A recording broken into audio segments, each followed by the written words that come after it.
ہادیو رہنما ہمارے علماء، ہو کبھی درپیش جو کوئی مسئلہ، پوچھ لیں حاضر ہوں ہم ان کی بارگاہ۔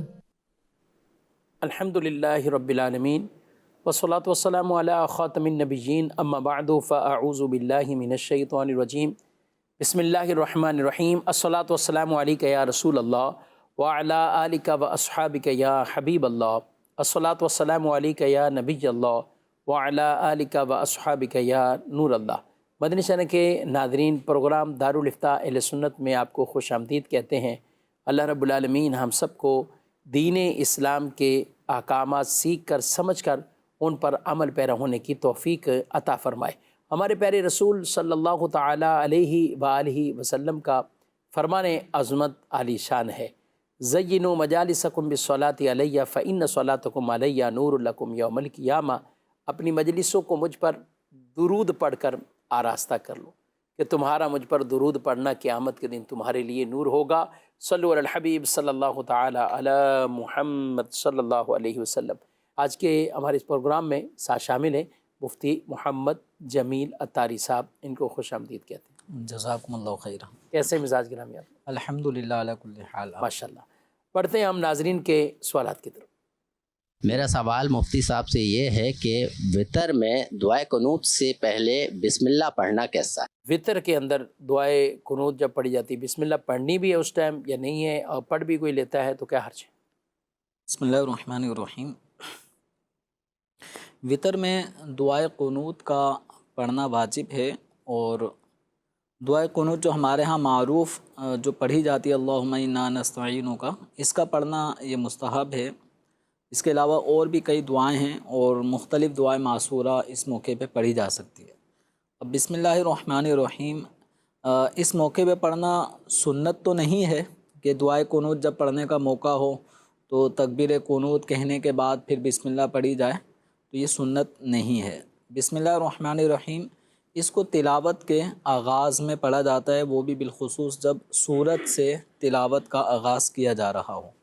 تو دعائے قنوت سے پہلے اگر کوئی بسم اللہ پڑھ لیتا ہے تو نماز میں کوئی ایسا حرج واقع نہیں ہوتا، ٹھیک، لیکن جو اس کا پڑھنا ہے وہ سنت نہیں ہے۔ اس موقع پر ڈائریکٹ تکبیر قنوت کے لیے جب ہاتھ اٹھاتے ہیں اللہ اکبر، ہاتھ باندھنے کے بعد کوئی سی بھی دعائے معصورہ پڑھ لیں، بسم اللہ اس سے پہلے نہ پڑھیں، لیکن اگر کسی نے پڑھ لی تو نماز ہو جائے گی۔ کوئی سے بھی دعائے معصورہ جو بھی یاد ہو، تو یہ جو معروف دعائے قنوت ہے اس کے بارے میں؟ اس کا پڑھنا یہ واجب نہیں ہے، بہتر ہے کہ یہ دعا پڑھی جائے۔ اس کے علاوہ اور بھی دعائیں نبی کریم صلی اللہ علیہ وسلم نے دعائے قنوت کے طور پر ارشاد فرمائی ہیں، ان دعاؤں کو یاد کریں۔ اچھا، عام دعائیں جو دعائیں معصورہ ایک عام عوام کے لیے کہ ان کو جو یاد ہوتی ہیں، تو ان میں سے جیسے ہم کہیں کہ رب اجعلنی مقیم الصلاۃ، یہ دعا، یا ربنا آتنا فی الدنیا حسنہ، یہ دعا، کیا فرماتے ہیں اس میں؟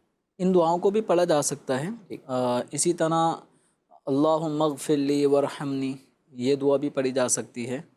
تو رب اغفر لی، رب اغفر لی، رب اغفر لی ایک دفعہ بھی پڑھ سکتے ہیں، 3 دفعہ بھی پڑھا جا سکتا ہے۔ تو وہ دعائیں جو قرآن پاک میں آئی ہیں، جو احادیث نبویہ میں آئی ہیں، ان دعاؤں کے ذریعے بھی اس واجب کو ادا کیا جا سکتا ہے۔ اسپیسیفک کوئی خاص دعا کا پڑھنا واجب نہیں ہے، تو کوئی سی بھی دعا اس موقع پر دعائے معصورہ پڑھی جا سکتی ہے۔ ٹھیک، مزید سوال؟ میرا مفتی صاحب سے یہ سوال ہے کہ کون سے موضوع پہ مسح ہو سکتا ہے؟ جی، کون سے موضوع پر؟ وضو میں پاؤں دھونے کے بجائے موزے جو پہنے ہوئے ہوں ان پر مسح کر لیا جاتا ہے، اور یہ نبی پاک صلی اللہ تعالیٰ علیہ وآلہ وسلم کے عمل سے بھی اور صحابہ کرام علیہم رضوان کے عمل سے بھی ثابت ہے۔ تو اس کے لیے ایسا موزہ ہونا چاہیے جس کے اندر پانی جذب نہ ہو، اور جس کو پہن کر پیدل یعنی چپل کے بغیر صرف اسی کو پہن کر چلنا پھرنا یہ آسان ہو، اور وہ پھٹے بھی نہ، تو اور اس میں پانی یعنی اس کے اوپر اگر ہم پانی ڈالیں تو وہ پانی اس سے ہو کر پاؤں کے جلد پر نہ پہنچے۔ چمڑے کا موزہ یا اچھے ریگزین کا موزہ بنا ہوا ہو اور جس کو پہن لیا جائے اور ٹخنے چھپے ہوئے ہونے چاہیے.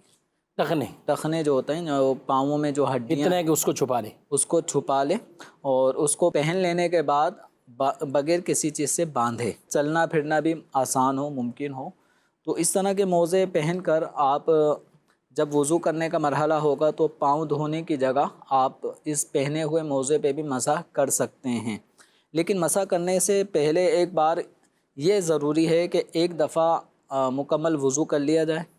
مکمل وضو کرنے کے بعد پھر دونوں پاؤں میں وہ موزے پہن لیں. باوضو حالت میں پہن لینے کے بعد اب جب کبھی جس وقت وضو ختم ہوگا، ٹوٹے گا، تو مقیم شخص کے لیے یعنی جو اپنے شہر میں موجود ہے یا کسی دوسرے شہر میں ہے جو مسافت شرعی کی مسافت دور ہو یعنی 92 کلومیٹر یا اس سے زائد ہے، لیکن وہاں وہ 15 راتیں یا اس سے زیادہ قیام کی نیت سے رکا ہوا ہو، تو اب وہ شخص 24 گھنٹے تک جب پہن لے گا موزے باوضو حالت میں، اس کے بعد جب وضو ٹوٹے گا تو وضو ٹوٹنے کے بعد سے لے کے آئندہ 24 گھنٹے تک، ایک دن ایک رات، وہ اس پر جب بھی آئندہ وضو کرے گا تو دیگر اعضائے وضو یعنی چہرہ دھو لیا، کونیوں سمیت ہاتھ دھو لیے، سر کا مسح کر لیا. اب پاؤں دھونے کا جہاں مرحلہ آئے گا تو پاؤں دھونے کے بجائے وہ اپنے ہاتھوں کو تر کر لے. ٹھیک. تر کرنے کے بعد یہ سیدھے ہاتھ سے سیدھے پاؤں کی پشت جو موزے کی ہے اس پہ گیلا ہاتھ پھیر لیں. الٹے پاؤں کے اوپر جو موزہ ہے الٹے ہاتھ سے اس پر موزے پر مسح کر لیں. مسح یہ پاؤں دھونے کے قائم مقام ہو گیا. اور اگر یہ 24 گھنٹے تک سہولت مقیم کے لیے ہے اور مسافر جو اپنے شہر کے حدود سے باہر ہو اور جس جگہ وہ جانا چاہ رہا تھا وہ 92 کلومیٹر کی مسافت دور جانے کا قصد و ارادہ ہو، اس ارادے سے جب کچھ اپنے شہر کی آبادی سے باہر نکل گیا تو وہ مسافر ہو گیا. مسافر کے لیے 3 دن 3 راتیں یعنی 72 گھنٹے تک وہ پاؤں دھونے کے بجائے یہ پہنے ہوئے موزوں پر ہی مسح کر سکتا ہے یعنی گیلا ہاتھ پھیر سکتا ہے. اچھا، اب یہ اگر اس نے موزے اتار دیے، جیسے گرمی ہو رہی تھی، بعض موسم بھی ایسے ہوتے ہیں کہ کبھی سردی کبھی گرمی، اب یہ مسافر نے جسے 72 گھنٹے تک مسح علی الخفین کہا جاتا ہے اسے اجازت حاصل ہو گئی تھی، یا مقیم کو 24 گھنٹے تک اجازت حاصل ہو گئی تھی. اب درمیان میں پاؤں میں کھجلی ہونے کی وجہ سے، پاؤں میں گرمی محسوس ہونے کی وجہ سے اس نے موزے اگر اتار دیے ہیں، تو موزے اتارنے کے بعد اب یہ جو مسح تھا موزوں کے اوپر تھا، وہ موزے جب تک پاؤں کی کھال کے ساتھ لگے ہوئے تھے تو ان کا مسح پاؤں کے دھونے کے برابر ہو گیا تھا. تو یہ سمجھو چوتھا فرض و وضو کا تھا وہ مسح سے ادا ہو چکا تھا. اب جب اس نے موزے اتار دیے، اب ایسا ہو گیا جیسے وضو میں صرف 3 فرض ادا ہوئے ہیں اور جو پاؤں دھونے کا عمل تھا وہ باقی ہے.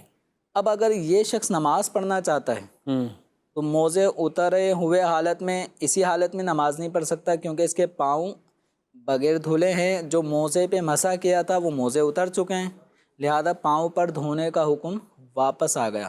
اب اسے چاہیے کہ وضو توڑنے والی اگر کوئی اور چیز نہیں پائی گئی تو مسح علی الخفین ٹوٹ گیا، اب صرف پاؤں کو دھو لیں. ٹھیک. اب پاؤں کو دھوئے بغیر اگر کوئی یہ کرتا ہے کہ وہی موزے اتارنے کے بعد پاؤں کھجایا، گرمی دور ہو گئی، پسینہ دور ہو گیا، اس کے بعد دوبارہ وہی موزے اگر پہن لیتا ہے تو یہ کفایت نہیں کریں گے، وہ مسح ٹوٹ گیا. اب جب یہ موزہ اس نے پہن لیا ہے تو موزہ پہننے کی صورت میں اگر وضو توڑنے والی کوئی اور چیز نہیں پائی گئی، صرف یہ مسح ٹوٹا تھا، تو اب یہ موزہ پہننے کے بعد چاہے تو مسح کر لے. اور اگر موزے اترے ہوئے حالت میں اگر یہ نماز پڑھنا چاہتا ہے تو پھر اس کو پاؤں دھونے ہوں گے، جبکہ وضو توڑنے والی کوئی اور چیز نہ پائی گئی ہو.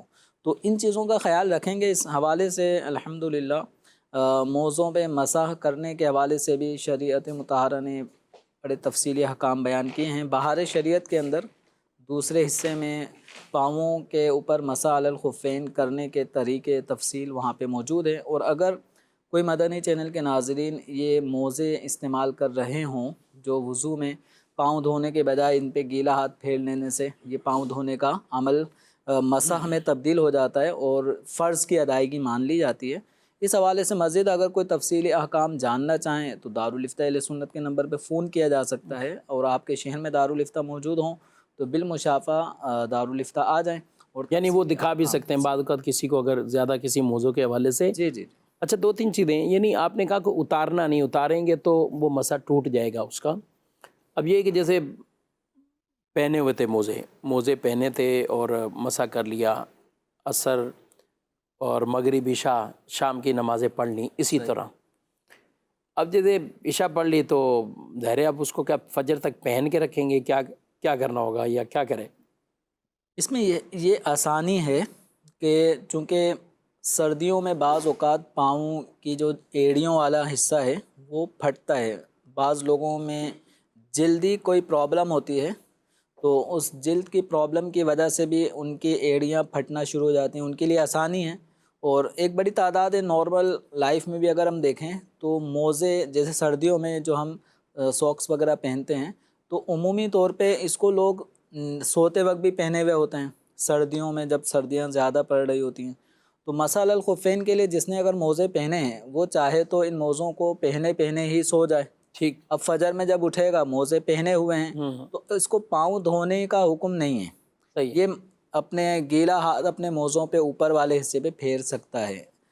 اگر اس نے رات میں اتار دیے کہ گرماہٹ بہت زیادہ ہونے لگی تھی، اس نے اتار دیے، تو اب اگر یہ فجر کے لیے وضو کرے گا تو اسے پاؤں دھونے ہوں گے. یعنی یوں نہیں ہو سکتا کہ ہر نماز سے پہلے جب بھی اس کو وضو کرنا ہے تو وہ کہے کہ میں تو یہ پہلے یہ پہن لیتا ہوں پھر مسح کر لوں گا، ایسا نہیں کر سکتا. ایسا نہیں ہوگا. یعنی موزوں پر مسح کرنے کے لیے یہ شرط ہے کہ آپ نے جس وقت موزے پہنے ہیں اس وقت پاؤں دھلے ہوئے ہوں. یعنی پاؤں دھلے ہوئے اور یعنی باوضو آسان ہے کہ باوضو حالت میں پھر اس کو پہنا ہو. ہاں. تو اب جو پاؤں دھلا ہوا ہے، اب اس کے بعد پھر ہم نے موزے پہن لیے، اب نیکسٹ ٹائم جب ہمیں وضو کرنے کی ضرورت پڑے گی تو پاؤں تو اپنی اصل کے مطابق دھلا ہوا تھا، اب جب وضو ٹوٹنے کے بعد اب جو پاؤں دھونے کا حکم تھا وہ مسح کرنے کے اس میں تبدیل ہو گیا. بس اب یعنی جب تک اتارے نہیں اور 24 گھنٹے کے لیے جو آپ نے ٹائم ہے. اچھا اسی طرح یہ بھی ہے، اب اس میں ہوتا ہی ہے جمیل صاحب، جیسے نارمل پہن لیے، وضو کر کے بھی پہن لیے، اور یہ وہ غلطیاں ناظرین جو ہم سے لوگ سوال کرتے ہیں اور پوچھتے ہیں، اور یہ ایک تھوڑی سی غلطی کی وجہ سے ان کا وضو یا مکمل نہیں ہے یا مسح درست نہیں قائم مقام ہو رہا تو وہ نماز بھی ظاہر نہیں ہوگی. تو اب جیسے پہن لیے، چمڑے کے پہنے ہوئے، کچھ بھی پہنے، اب گھر میں ہیں تو 2-3 گھنٹے وہ پہنے ہوئے، اب باہر جانے لگے تو شوز پہنے، اب وہ چمڑے کے تو یوں باہر پہن کے نہ دعوت ہے. یعنی ان جو موزوں جن پہ مسح کیا جاتا ہے عمومی طور پہ جاتے بھی نہیں شوز میں، ہاں جوتے پہننے کے لیے ان کو اتارنا پڑتا ہے. اب باہر گئے جیسے ہی کہ تو ہم نے تو پہنے ہوئے نا، بس مسح کر لیا تھا، 2-3 دفعہ کیا، ان کو اتارا اور وہ پہنے ہی اب شوز پہنے اور باہر اپنے کام کاج کے چلے گئے. تو یوں بیچ میں وہ یہ نہیں سمجھتے کہ ہم نے یہ اتار دیا ہے، اب یہ دوبارہ پہننے کے لیے اس کے وہی احکامات دوبارہ سے کہ باوضو پہنا ہوگا، پھر اگلی نماز کے لیے یا اگلے وضو کے لیے ان کے لیے اس میں یہ سہولت موجود ہوگی. تو ان چیزوں کا خیال رکھا جائے. انہی موزے جو ہم عام جرابیں ہیں جسے ہم عام جو استعمال کرتے ہیں تو اس پہ مسح ہو سکتا ہے. یہ چونکہ پتلے اور باریک ہوتے ہیں اور ان میں پانی، یعنی اگر ہم گیلا ہاتھ کر کے اس کے اوپر پھیریں گے تو عمومی طور پہ یہ ہاتھ کے جو قطرے ہیں، تری ہے، یہ ان کے اندر نافذ ہو کر ان کے اندر جا کر ہمارے پاؤں تک اس تری کو پہنچا دیں گے. یعنی یہاں پر جو نارمل ساکس وغیرہ پہنے جاتے ہیں ان میں پانی کا نفوذ ہوتا ہے. نفوذ کا مطلب یہ ہے کہ ان سے گزر کر نیچے کھال تک پاؤں کی پہنچ جائے گا. تو موزے پر مسح کرنے کا مقصد یہ تھا ٹھنڈ کی وجہ سے پانی سے پاؤں کو بچانا، تاکہ بعض سخت سردی کے موسم میں پاؤں کی کھال جلد پھٹ رہی ہوتی ہے، تو اس کھال کو محفوظ رکھنے کے لیے پانی کے اثر سے پاؤں کو بچانے کے لیے یہ موزے پہنے جاتے ہیں. تو وہ مقصد ہی فوت ہو جائے گا. اگر جو نارمل ساکس پہنتے ہیں ہم نارمل جیسے شوز وغیرہ کے استعمال کے وقت جو ساکس پہنے جاتے ہیں باریک سے، تو ان میں اگر ہم مسح کریں گے تو ہماری پاؤں کی جو اوپری جلد ہے اس میں تری آئے گی، پانی کی ٹھنڈک آئے گی، تو موزوں پہ مسح کرنے کا جو مقصد ہے وہ فوت ہو جائے گا. ٹھیک جی. مزید سوال؟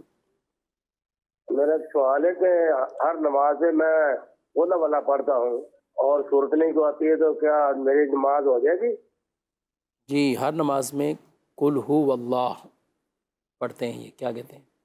ہر نماز میں قل هو اللہ احد پڑھنے کا معنی یہ بن رہا ہے کہ نفل ہو، فرض ہو، سنت موقدہ ہو، غیر موقدہ ہو، وطر ہو، یعنی ہر رکعت کے اندر یہ سورہ فاتحہ کے بعد قل هو اللہ احد والی صورت ہی پڑھ رہے ہیں، تو نوافل کے اندر تو ایسا جائز ہے، اس میں بلا کراہت یہ عمل ٹھیک ہے کہ آپ ایک ہی صورت کئی بار ایک رکعت میں پڑھ سکتے ہیں، ایک ہی صورت پہلی رکعت میں پڑھی وہی دوسری رکعت میں پڑھ سکتے ہیں، نوافل میں تو ایسا کیا جا سکتا ہے۔ البتہ جو سنتیں ہیں یا وطر ہے یا فرائض ہیں، ان کے اندر صورت کا بدلنا جو حکم ہے، سنت ہے، وہ یہ ہے کہ پہلی رکعت میں جو آیتیں صورتیں آپ نے پڑھی ہیں تو دوسری رکعت میں اس کے علاوہ کوئی اور صورت پڑھیں گے، تو یہ ایک کراہت لازم آئے گی ترک سنت کی وجہ سے فرائض نمازوں میں اور سنتوں میں وطر میں، کہ آپ ایک ہی صورت کو ہر رکعت میں اگر پڑھ رہے ہیں تو اس لیے کئی صورتیں ایسی ہیں کہ جو بآسانی یاد کی جا سکتی ہیں، اور قرآن پاک کی کم از کم جو آخری 10 صورتیں ہیں یہ تو بہت ہی مختصر صورتیں ہیں اور عمومی طور پہ بچپن میں بچوں کو یاد ہو جاتی ہیں، تو اس طرح اگر کوئی عمر رسیدہ ہمارے افراد ہیں تو انہیں بھی چاہیے کہ ان آخری 10 صورتوں کو یاد کریں اور ان آخری 10 صورتوں کو اپنی نمازوں میں مختلف انداز سے پڑھنے کی ترکیب بنائیں تاکہ وہ یاد رہیں، اور صورتیں پڑھنے میں اس کا بھی لحاظ رکھا جائے کہ ترتیب بھی برقرار رہے، یہ نہ ہو کہ پہلے قل هو اللہ احد پڑھ لی اور دوسری میں آپ انا اعطیناک الکوثر پڑھ رہے ہوں، تو اس طرح خلاف ترتیب صورت قصدن اگر کوئی پڑھے گا تو وہ مکروہ عمل ہوگا۔ ٹھیک جی، مزید سوال؟ مفتی صاحب سے میرا یہ سوال ہے کہ جیکٹ یا واسکٹ کے بٹن یا زپ وغیرہ کھلی ہو تو اس میں نماز کا کیا حکم ہے؟ جی، جیکٹ یا واسکٹ کے میرے بٹن بند ہیں، آپ کے کھلے ہوئے ہیں، اگر انہی کیفیات میں آپ نماز پڑھیں یا میں جو بند بٹن ہے کھول کے نماز پڑھوں تو کیا حکم ہوگا؟ جس طرح آپ کے یہ ویسٹ کوٹ کے بٹن بند ہیں اس حالت میں بھی نماز پڑھنے میں کوئی حرج نہیں ہے، اور جس طرح یہ میں نے بٹن اوپن کیے ہوئے ہیں تو اس صورت میں یعنی ایک بٹن بھی میں نے نہیں لگایا اور اسی حالت میں اگر میں نماز پڑھ رہا ہوں تو نماز اس صورت میں بھی بلا کراہت جائز ہے۔ لوگ بولتے ہیں ایک بٹن تو لگانا ہوگا۔ وہ جو بٹن لگانے کا یا زپ لگانے کا جو حکم ہمارے فقہاء کرام نے بیان فرمایا ہے وہ ان کپڑوں میں اس لباس میں ہے کہ اگر وہ بٹن نہ لگیں تو سینہ ظاہر ہو۔ صحیح، یعنی پہلے کے دور میں جیسے لوگ چادر باقاعدہ رکھتے تھے تو اس سے وہ بیچ کا حصہ یعنی اس کو نہیں یعنی لپیٹا، اس کو اگر ہم سمجھنے لگیں جیسے شیروانی ہے، ہاں ٹھیک ہے، یہ عام طور پہ کوئی ایسا شلوار یا اس پہ اکیلے یوں نہیں پہنتا، ٹھیک ہے، تو یعنی یہ لباس کے نیچے کوئی نہ کوئی ہے، اس کے نیچے عام طور پہ یا تو شرٹ ہوتی ہے یا لوگ اس کو قمیص کے اوپر پہن لیتے ہیں، کرتے پر، تو ایک شیروانی ہے، شیروانی کے اندر بھی ہم یہ سمجھتے ہیں کہ اس میں بھی التزام ہوتا تھا کہ اندر قمیص وغیرہ ہو۔ شیروانی اگر آستینوں والی ہے باقاعدہ تو اب بھلے کوئی اندر قمیص پہنے نہ پہنے، لیکن شیروانی چونکہ وہ کرتے کی قائم مقام استعمال ہوتی تھی، اب اگر کسی نے شیروانی پہنی اور اس میں اندر نہ بنیان پہنا ہوا ہے نہ قمیص ہے اور اس نے ڈائریکٹ بس یہ شیروانی پہن لی ہے، اور شیروانی پہننے کی صورت میں اس نے بٹن نہیں لگائے، شروع کے 4-5 بٹن اگر بالفرض نہیں لگائے تو یہ حصہ کھلا ہوگا، تو کھلا ہونے کی صورت میں اگر سینے کا اکثر حصہ ظاہر ہوتا ہے تو نماز مکروہ تحریمی ہے۔ اب وہاں پہ کہا جاتا ہے کہ کم از کم اتنے بٹن لگا لیں کہ سینے کا اکثر حصہ کھلا نہ رہے، ٹھیک، لیکن بالفرض جیسے یہ کوٹ ہے، اس کوٹ کے پہننے کی صورت میں بٹن نہ بھی لگے ہوں تو اندر جو قمیص ہے اس کے اس قمیص کے سارے بٹن لگے ہوئے ہیں، اگر اوپر کا ایک بٹن جیسے کھل بھی جائے تب بھی سینے کا اکثر حصہ ظاہر نہیں ہوتا۔ صحیح، تو اب یہ ہے کہ نارمل لباس میں جو طریقہ کار ہے اس میں یہ ہوتا ہے کہ بعض اوقات بٹن نہ لگانا اگر یہ تھوڑا سا ایک بے ڈھنگے انداز پر مشتمل ہو تو ایسا لباس پہننا کہ جو عام طور پہ شرفا جس طرح کے لباس نہیں پہنتے، جیسا لباس پہن کر ہم کسی معزز افراد کے سامنے نہیں جاتے، اور وہ طریقہ یہی ہے کہ ہم اگر قمیص پہنیں اور سارے بٹن قمیص کے عمومی طور پہ 4 بٹن ہوتے ہیں، تو یہ چاروں بٹن کو ہی کھول کر اگر نماز پڑھتا ہے تو اس میں کراہت پیدا ہوگی۔ وجہ یہ ہے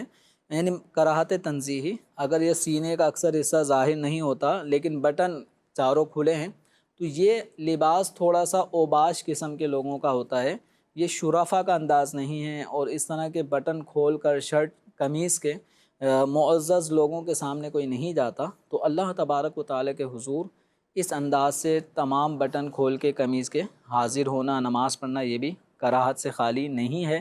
البتہ اگر قمیص کے سارے بٹن لگے ہوئے ہیں اور سینے کا اکثر حصہ ظاہر نہیں ہو رہا اور وہ انداز بھی شرفا ہی کے انداز پر مشتمل ہو، عمومی طور پہ قمیص کا ایک بٹن جو کالر والے جو کانوں والے کالر جس کو ہم کہتے ہیں جو وہ فولڈ بھی کھول کے رکھتے ہیں، تو اس میں اوپر کا بٹن شاید لگانے میں دشواری ہوتی ہے، یہ اسی وقت لگاتے ہیں بٹن جب ٹائی پہنتے ہیں، ایسا ہی ہے۔ اور اگر ٹائی نہ پہنی ہو تو پھر یہ بٹن کھول دیتے ہیں۔ تو اس ایک بٹن کا کھلا ہونا اس میں بھی کراہت نہیں آتی، کیونکہ وہ ایک اسٹینڈرڈ یہی ہے۔ یعنی کوئی ایسا انداز وہ نہیں ہے کہ جس کو ہم کوئی کسی اور الفاظ سے تعبیر کریں، مطلب شرفا کا یہ ایک انداز ہے یا لوگوں کا عام معمول ہے، یہ اس میں کہنے۔ اور بٹن کھول کر کوٹ کے یا واسکٹ کے یا بند ہو، دونوں صورتوں میں یوں اس بھی میں کوئی حرج نہیں، چاہے میں علماء کرام بھی اسی طرح پہنتے ہیں اور یوں نماز بھی اس پڑھا۔ میں یہ کہ چاہوں تو بٹن دونوں لگا لوں، ٹھیک ہے، چاہوں تو ایک بھی بٹن نہ لگاؤں، ٹھیک ٹھیک۔ اس میں کوئی حرج نہیں۔ کچھ ایس ایم ایس میں شامل کرتے ہیں، سوال آیا کہ موزوں کے نیچے بعض کا جرابیں پہن لیتے ہیں ہم، تو اس صورت میں بھی مسح درست ہو جائے گا یا موزے ہی ڈائریکٹ پہننے ہوں گے؟ جو سوکس ہوتے ہیں کپڑے کے، جس نارمل جو جرابے جن کو کہا جاتا ہے، ان کو پہلے وضو کر لیا، وضو کرنے کے بعد جرابیں پہن لی اور اس کے بعد پھر چمڑے والے موزے پہن لیے۔ صحیح۔ تو اب آئندہ جب کبھی وضو کرنے کی ضرورت پڑے گی تو اس چمڑے کے موزوں پہ مسح کیا جا سکتا ہے۔ یہ چمڑے کے موزے اور پاؤں کی کھال کے درمیان جو ایک ذہن میں آ رہا ہے نا کہ وہ سوکس آ رہے ہیں، تو وہ معنی نہیں ہے، وہ رکاوٹ نہیں ڈالیں گے، مسح کیا جا سکتا ہے، کیونکہ ان کا آپس میں اتصال ایسا ہے کہ وہ کھال سے لگا ہوا ہے اور اس کے ساتھ یہ چمڑے کا موزہ اس پہ لگا ہوا ہے، تو یہ درمیان میں کوئی حائل نہیں ہوگا۔ یہ جی مزید سوال۔ زکوٰۃ کے حوالے سے اب بینک میں پیسے پڑے ہیں کرنٹ اکاؤنٹ میں، تو اس کا کیسے پتہ چلے گا کہ سال ہو گیا یا نہیں ہوا؟ کیونکہ وہ کبھی زیادہ ہو جاتے ہیں، کبھی کم ہو جاتے ہیں۔ جیسے مطلب اگر 1 لاکھ روپے ایک مہینے تو دوسرے مہینے 2 لاکھ ہو گئے، پھر تیسرے مہینے لاکھ ہو گئے، پھر چوتھے مہینے 2 لاکھ ہو گئے، اس طرح کر کے نا کیا ہوگا اس کا؟ کس طرح سال اس کا پورا ہوگا؟ کس حساب سے سال پورا ہوگا؟ جی جمیل صاحب، شروع کب ہوگا، کس پر ہوگا؟ دیکھیں، جب کسی کے پاس روپے پیسے کے علاوہ مثال کے طور پہ نہ چاندی ہے، نہ سونا ہے، نہ مال تجارت ہے، یعنی اموال زکوٰۃ میں سے جو سونا، چاندی اور مال تجارت یہ بالفرض اس کے پاس نہیں ہے، صرف یہ نوکری پیشہ آدمی ہے اور اس کی تنخواہ اس کے اکاؤنٹ میں آ جاتی ہے۔ اب اگر اس کے حاجت اور ضرورت سے زائد اتنی اماؤنٹ اس کے پاس موجود ہے جس کے ذریعے 52.5 تولہ چاندی کی قیمت بن جاتی ہو، اب یہ 52.5 تولہ چاندی کی جو مالیت ہے یہ بڑا اس میں اپ ڈاؤن سلسلہ آج کل تو چل رہا ہے۔ کبھی ایسا لگتا ہے کہ 4.5 لاکھ روپے میں مثال کے طور پہ 52.5 تولہ چاندی آ جاتی ہے، کبھی ایسا لگتا ہے کہ یہ تو 5 لاکھ سے اوپر تک معاملہ جا رہا ہے، یعنی 10 ہزار روپے فی تولہ اگر ہم اس کو لیں تو یہ سیدھا 5,25,000 تک چلے جاتا ہے، اور ابھی 9,000 کچھ تو ہے۔ ہاں، تو اب یہ یعنی اس وقت 4 لاکھ بالفرض، یہ کم سے کم اماؤنٹ اگر ہم دیکھیں تو اگر کسی کے پاس 4 لاکھ روپے ہیں تو میں سمجھتا ہوں کہ اسے شرعی طور پہ پوچھ لینا چاہیے مفتی صاحب سے کہ آیا میرے پاس یہ 4 لاکھ کی اماؤنٹ ہے، یہ نصاب تک پہنچ رہی ہے یا نہیں؟ تو اس دن کے حساب سے جو قیمت بنے گی 52.5 تولہ چاندی کی، اس کو سامنے رکھ کے بتایا جا سکتا ہے کہ آپ کے مال چاندی کے نصاب کے برابر ہے۔ ہم فرض کر لیتے ہیں۔ اچھا چلیں، میں آپ کو ایک مثال معذرت، یعنی جیسے یہ کہہ رہے ہیں ہمارے اکاؤنٹ میں پیسے ہیں، تو اب یہ جو بیچ میں بھی گن رہے ہیں، دوسرے مہینے یہ تھا، تیسرے مہینے یہ تھا، کہ زکوٰۃ دینے کے لیے اس کو ہر مہینے یہ بھی دیکھنا پڑے گا کہ کس مہینے میرا کیا بیلنس تھا، یا جو اس کا زکوٰۃ کا وقت ہو چکا، سال پورا ہو چکا ہے، تو اب کرنٹ ویلیو جو بھی اس کے اکاؤنٹ میں جتنا موجود ہے، یعنی آپ 4 کہہ رہے ہیں نا، یہ ہم فرض کرتے ہیں یہاں 10 لاکھ روپے تھے، صحیح، یعنی نصاب سے تو کئی گنا اوپر ہے، لیکن وہ کہہ رہے ہیں کبھی ایک مہینے یوں ہو گیا، اس مہینے یوں ہو گیا، اس میں تو زکوٰۃ کی ادائیگی کے لیے کیا اس کو پچھلے پورے مہینوں کا حساب رکھنا ہوگا؟ نہیں ایسا نہیں ہے ٹھیک، کہ مثال کے طور پہ 5 لاکھ روپے اگر موجود ہیں اور نصاب کے برابر تھے، جی اب اگلے مہینے 6 لاکھ ہو گئے، جی پھر اس سے اگلے مہینے 5.5 لاکھ ہو گئے، جی پھر اس سے اگلے مہینے 4 لاکھ ہو گئے. تو اگر ایک دفعہ جب آپ کے مال، سونا چاندی، کرنسی یا کوئی بھی آپ کا جو مال زکوٰۃ ہے، جب ایک دفعہ اس کے اوپر نصاب کے برابر وہ ہو چکا، آپ کی حاجت قرض وغیرہ سے فارغ ہونے کی صورت میں، اب بس وہاں پہ آپ اس کو نوٹ کر لیں کہ میں اس دن اس تاریخ کو اسلامی میں ایک صاحب نصاب بن چکا. اب یہ تاریخ نوٹ کر لی اسلامی اعتبار سے، مثال کے طور پہ 26 رجب المرجب ہے، تو آپ نے نوٹ کر لیا کہ 26 رجب کو میں مالک نصاب ہو چکا ہوں. اب اس کے بعد جب اگلا مہینہ آئے گا تو کہ روپے پیسے اپ ڈاؤن ہو جائیں گے، اگلے مہینے آئیں گے تو یہ 11-12 مہینے جب درمیان میں رقم کا جو اپ ڈاؤن ہونے کا سلسلہ ہے، اس کا اعتبار نہیں ہے. جب آئندہ سال، یعنی ابھی تو 26 رجب ہم فرض کر رہے ہیں کہ 26 رجب المرجب 1447 سنہ ہجری، یہ آج اس ٹائم مالک نصاب ہوا ہے، تو آئندہ سال اسی 26 رجب 1448 ہجری اب ہم دیکھیں گے اس کے پاس مال کتنا ہے. صحیح، اب اس کے پاس مال ہے اس آئندہ سال اسی وقت اس کے پاس مال ہے 10 لاکھ روپے. تو 10 لاکھ روپے نصاب سے اگر کچھ کہہ نہیں سکتے، اسی لیے اگر یہ نصاب کے برابر یا اس سے زائد ہیں تو پھر ان کو زکوٰۃ نکالنی ہوگی. اب یہ جو 11 مہینوں میں مختلف ٹرانزیکشنز کرنے کی وجہ سے رقم بالکل زیرو ہوئے بغیر اپ ڈاؤن ہوتی رہی، اس کا اعتبار نہیں ہے. یعنی یہاں یہ نہیں ہوگا کہ ہم ہر مہینے کو نوٹ کر لیں اور پھر اوسط نکال لیں. یہاں وہ فارمولہ نہیں ہے جو نارمل ہم یہ کہیں کہ بونس دیتے وقت کہ اتنا ہم یوں اس طرح بنا، ان چیزوں کا جو اعتبار جس طرح وہاں ہوتا ہے تنخواہوں میں، یہاں پر ہر مہینے کے اپ ڈاؤن ہونے کا اعتبار نہیں ہے. درمیانے سال میں رقم اگر بالکل زیرو نہ ہو، بھلے قریب ہو جائے زیرو کے، ختم نہ ہوئی ہو تو، اور سب سال پورا ہونے لگے اس وقت نصاب کے برابر ہو جائے تو زکوٰۃ بنے گی.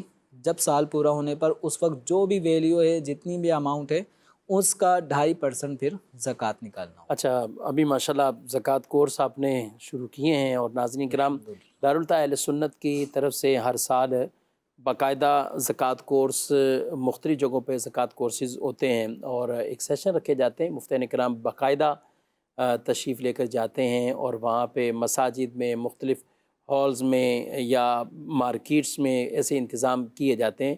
اور قبلہ مفتی جمیل صاحب کی طرف سے ہی یہ پورا ایک شیڈول مفتیان کرام کو دیا بھی جاتا ہے. تو تیاریاں ہیں ماشاءاللہ، ہو رہے ہیں زکوٰۃ کو الحمدللہ. ذمہ داران اور مفتیان کرام آپس میں ایک دوسرے سے رابطے میں آ چکے ہیں. کئی جگہوں کے شیڈول بن چکے ہیں اور چند ایک زکوٰۃ کورس شروع بھی ہو چکے ہیں. جی ہاں، انشاءاللہ شعبان المعظم کے اختتام کے قریب تک انشاءاللہ یہ زکوٰۃ کورس کا سلسلہ ہوگا. اور نیت یہ ہے کہ ماہ رمضان المبارک میں بھی روزے سے متعلق انشاءاللہ یہ ہمارا کورسز کا کوئی سیشن، تو اس میں انشاءاللہ روزے بھی ہو، زکوٰۃ، تراویح، جو بھی سوالات کرنے کی تو اجازت ہوگی نا، سوال کرنے کی اجازت ہے. مفتیان کرام انشاءاللہ آپ کے درمیان ہوں گے مختلف مواقع پہ، جہاں بھی زکوٰۃ کورسز ہیں یا رمضان کے حوالے سے، روزے کے حوالے سے مسائل ڈسکشن ہوں، تو آپ ضرور مدنی چینل کے ناظرین کو درخواست ہے، آپ سے گزارش ہے کہ جہاں جہاں یہ کورسز رکھے جائیں وہاں آپ بھرپور تعداد کے ساتھ، بالخصوص ان لوگوں کو لے کر کے جن پر زکوٰۃ واجب ہوتی ہے، یعنی وہ سرمایہ دار تاجر حضرات، ان کو بالخصوص ان سیشنز میں لے کر آئیں تاکہ ان کو اپنے بارے میں ایک رکن اسلام زکوٰۃ اہم ترین ایک، ہاں، تو اس حوالے سے رہنمائی حاصل ہو. اچھا، دیگر اور بھی کہیں، میں آپ نے کل مجھے شیڈول دیا، منگل کو ایک مارکیٹ میں، بولڈن مارکیٹ میں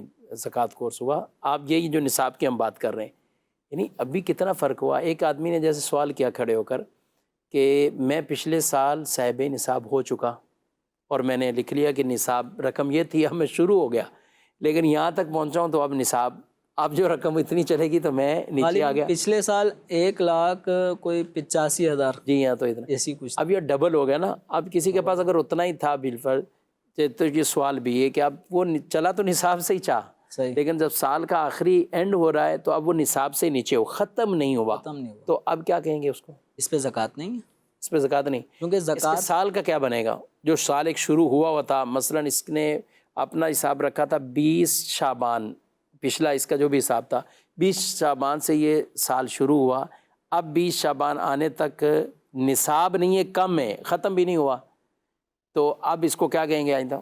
اس پہ زکوٰۃ اگر 20 شعبان تک بالفرض ان کے پاس 2 لاکھ روپے تھے، پچھلے سال وہ نصاب سے زیادہ تھے، ٹھیک ہے، اور اب آنے والے 20 شعبان امید تو نہیں لگ رہی کہ یہ 2 لاکھ روپے کے اوپر چاندی آ جائے، امید نہیں لگ رہی.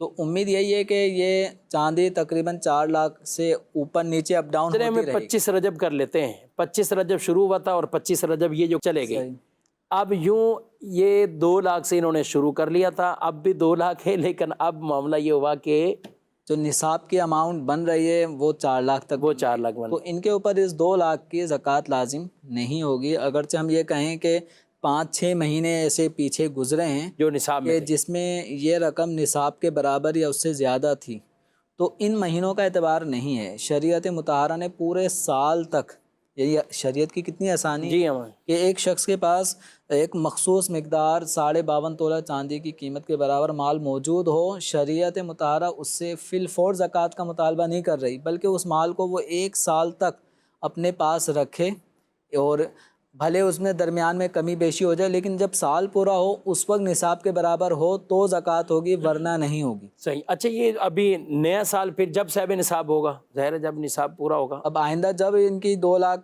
جو اس وقت اماؤنٹ بالفرض ہم نے فرض کی، کہ اب مزید جب یہ اتنی اماؤنٹ اور ان کے پاس حاجت ضرورت قرض سے فارغ ہو کہ جو اس وقت کی موجودہ 52.5 تولہ چاندی کی قیمت کے برابر ان کی رقم پہنچ جائے گی، پھر یہ صاحب نصاب بنیں گے، اور اس کے بعد پھر آئندہ سال پھر دیکھیں گے کہ یہ اب صاحب نصاب بنے رہے یا ہیں. ٹھیک. ناظرین کرام، اس حوالے سے ضرور اپنی رہنمائی بھی لیتے رہیں. دارالتحفظ سنت کے نمبرز بھی اپنے پاس رکھیے، اس سے بھی آپ رہنمائی باقاعدہ لے سکتے ہیں، اور یہ مختلف پروگرام سیشن دیکھتے رہیں گے تو انشاءاللہ زکوٰۃ کا فریضہ، اسی طرح روزے ہیں، تراویح ہیں.